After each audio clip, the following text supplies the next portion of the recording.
Salam Guru Penggerak. Halo, berjumpa kembali dengan saya Yakti Andareni, calon Guru Penggerak Angkatan 7 dari SD Negeri 1 Peniwen, Kecamatan Kromingan, Kabupaten Malang. Dalam pembelajaran modul 1.1 tentang filosofi pemikiran Ki Hajar Dewantara, ada beberapa hal penting yang saya pelajari. Di antaranya yaitu 1. Menuntun atau among. Pendidik menuntun segala kekuatan kodrat yang ada pada anak-anak agar mereka dapat mencapai keselamatan dan kebahagiaan yang setinggi-tingginya baik sebagai manusia maupun anggota masyarakat. 2. Pendidik ibarat petani. Di sini pendidik menuntun tumbuh atau hidupnya kekuatan kodrat alam yang ada pada anak-anak agar dapat memperbaiki lakunya atau laku hidup dan tumbuhnya kekuatan kodrat anak. Yang ketiga, kodrat anak. Kodrat anak itu merdeka dan bermain. Merdeka artinya adanya kemandirian dalam belajar, sedangkan bermain artinya dalam konteks luas adalah berkarya. Kemudian yang keempat, menghamba pada anak. Yang dimaksud di sini adalah pendidikan yang berpusat atau berpihak kepada anak.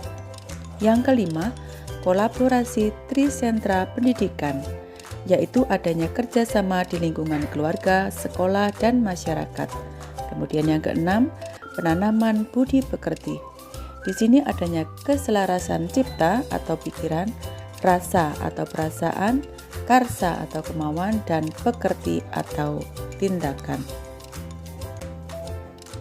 Adapun beberapa poin refleksi diantaranya 1. Apa yang saya percaya tentang murid dan pembelajaran di kelas sebelum saya mempelajari modul 1.1. 2. Apa yang berubah dari pemikiran atau perilaku saya setelah mempelajari modul ini. 3. Apa yang dapat segera saya terapkan lebih baik agar kelas saya mencerminkan pemikiran Ki Hajar Dewantara. Sedangkan yang saya percaya tentang murid dan pembelajaran di kelas sebelum saya mempelajari modul 1.1 yaitu kesuksesan pembelajaran ketika murid mampu menyelesaikan materi dan mencapai KKM karena hanya mengutamakan aspek kognitif saja. Murid harus patuh, tenang, duduk rapi dan fokus pada guru, dan jika tidak maka termasuk murid yang nakal. Guru mendominasi pembelajaran atau teacher center. Murid pintar adalah yang nilai kognitifnya tinggi. Murid memiliki daya tangkap dan tipe belajar yang sama. Sedangkan kelas adalah sepenuhnya kuasa dari seorang guru. Kemudian setelah saya mempelajari modul ini, ada beberapa perubahan dalam pemikiran maupun perilaku saya. Saya menyadari bahwa murid bukanlah robot yang harus patuh akan instruksi, tetapi beri ruang sesuai kodratnya, yaitu merdeka dan bermain. Guru bukanlah satu-satunya sumber belajar. Pembelajaran harus berpusat pada anak atau menghamba pada anak. Setiap murid adalah istimewa dengan karakteristik yang berbeda-beda. Sedangkan guru bukan satu-satunya penguasa kelas karena perlu adanya kolaborasi dengan orang tua, murid, dan lingkungan. Sedangkan dalam hal perilaku saya ada beberapa perubahan, diantaranya menuntun pembelajaran yang bermakna dengan menyeimbangkan afektif, kognitif, psikomotorik, dan life skill sesuai kodrat anak, memfasilitasi pembelajaran sesuai dengan kebutuhan murid, memberikan kemerdekaan kepada murid dalam proses pembelajaran sesuai kreativitas, menggali bakat, minat, kemampuan, dan keterampilan yang dimiliki murid, melakukan komunikasi intensif dan kolaborasi dengan berbagai pihak demi kemajuan murid.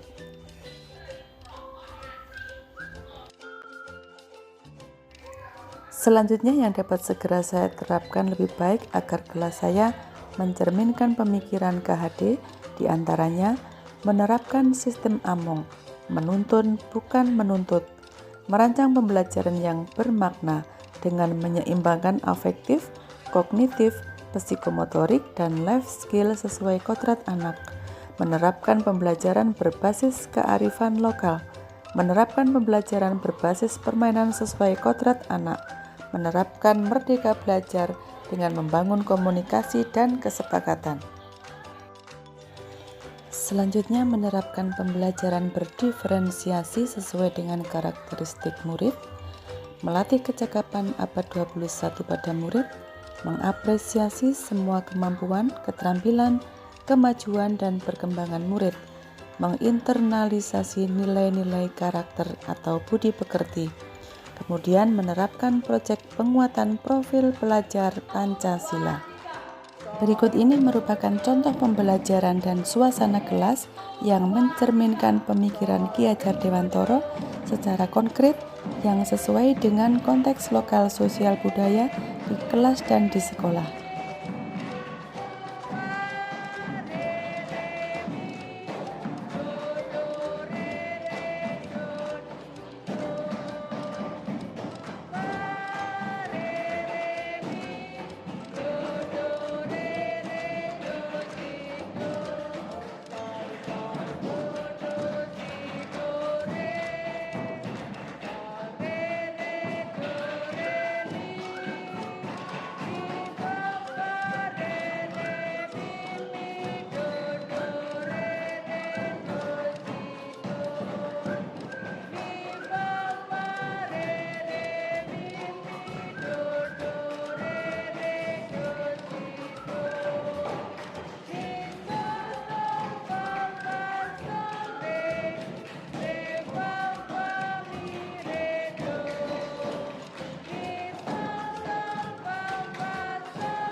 Berikut beberapa hal yang dapat saya simpulkan, diantaranya seorang pendidik menuntun dan bukan menuntut, memfasilitasi murid dengan sepenuh hati, menyeimbangkan cipta, rasa, karsa, dan pekerti.